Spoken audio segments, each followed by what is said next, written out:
Hello everyone, আসসালামু আলাইকুম। জায়ান মঞ্চ থেকে আমি মেঘলা চলে আসলাম আজকে নতুন আরেকটি ভিডিও নিয়ে তোমাদের মাঝে। কি অবস্থা সবার, কেমন আছো তোমরা?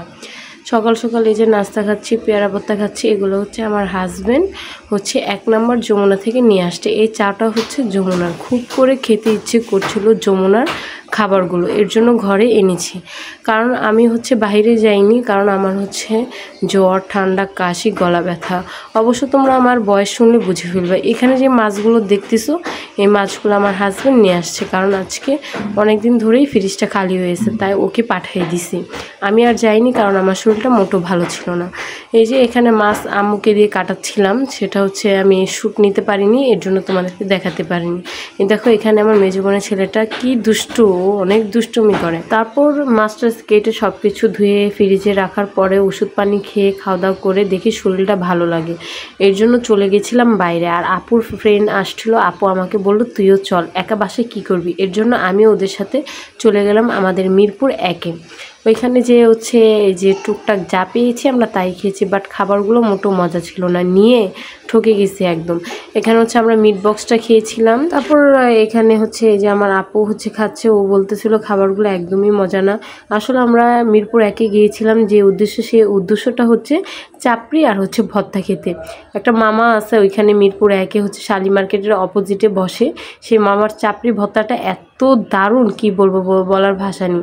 তারপর আর কি টুকটাক খাওয়া দাওয়া করে চলে আসলাম বাসায়। বাসায় আসার পরে মেজো বোন বলতেছে ওর নাকি কাচ্চি খেতে ইচ্ছে করছে, তবে ঘরে গরুর মাংস না থাকায় মুরগি ছিল, সেটা দিয়ে আমি কাচ্চিটা বসিয়ে দিয়েছি। আমার ফার্স্ট টাইম আমি এই কাচ্চিটা রান্না করেছি।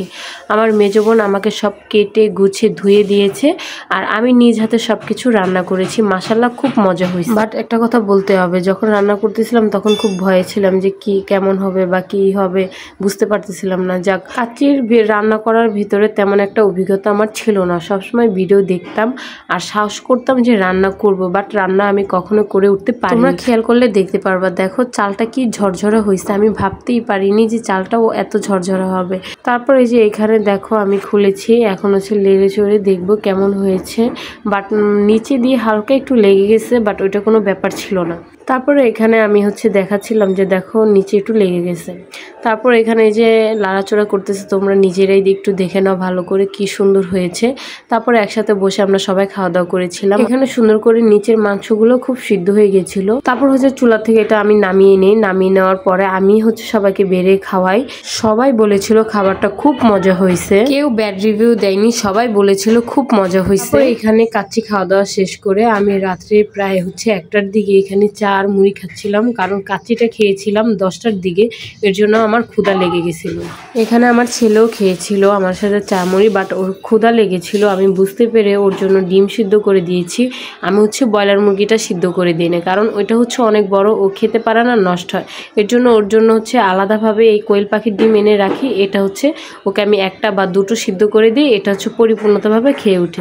এখানে দেখো কি মনোযোগ দিয়ে আমার কানটা পরিষ্কার করে দিচ্ছে। যাই হোক গাইস, আজকে তো অনেক কথা বলে ফেললাম, অন্যদিন অন্য কোনো ভিডিওতে আরও গল্প করবো তোমাদের সাথে। আজকের ভিডিওটি এই পর্যন্ত। সবাই ভালো থেকো, সুস্থ থেকো, আল্লাহ হাফেজ।